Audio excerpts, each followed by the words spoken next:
ស្រុកចោលទីកំណើតច្រើនខែរនៅខ្នើតកើតទុកអត់មានស្រាក់ស្រានញើហូបដោប្រាំងចាក់ចោលទីធប់សុខសានមិនដឹងថ្ងៃណាខ្ញុំបានវិលវិញរកឋានទ្រនំធ្លាប់រស់ឃើញគេជួបជុំញាតិមិត្តប្រុសស្រីស្រុកគេស៊ីវិល័យដួងใจរត់តែស្រណោះខំប្រឹងលីសាញខ្លះទៀតឈរហើងជើងអស់យប់ក៏ដូចថ្ងៃគ្មានលួងរាប់ខែឆ្នាំព្រោះ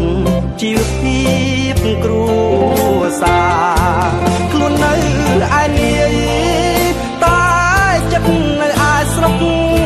ខ្មែរពេលខ្លះលួចយំនឹកម៉ែ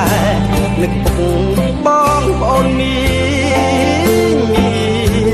នឹកឃើញម្ដងអកុំឡើងធ្វើការងារនឹកម្ហូបចំណីស្រុកខ្មែរពេលឃ្លានស្ទើរទ្រាំពុំបានទោះដល់ទីណាក៏នឹកស្រុកខ្មែរយប់ធ្លាប់ពេកមើលខែនឹកស្រែស្រូវភ្លេចមិនបានសូមផ្ញើចិត្តនឹកខ្ញុំនឹង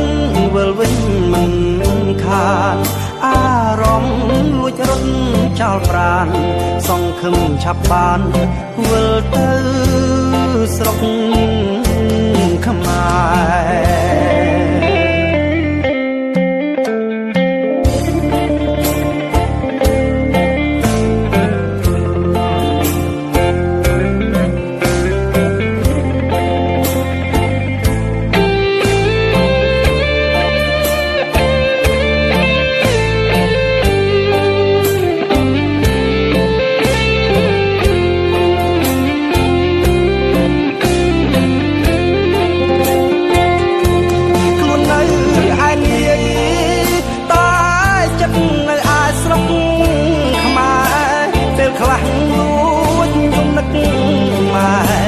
នឹកពុកបងប្អូនមា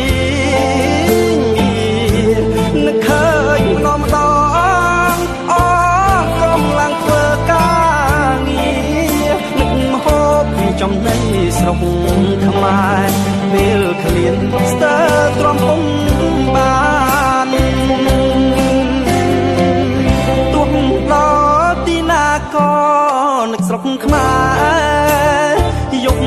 ធ្លាប់ពេកមើលខែនឹកស្រែស្រូវភ្លេចមិនបានសូមផ្ញើចិត្តនឹកខ្ញុំនឹងវិលវិញមិនខានអារម្មណ៍លួចរត់ចោលប្រាណសង្ឃឹមឆាប់បានវិលទៅ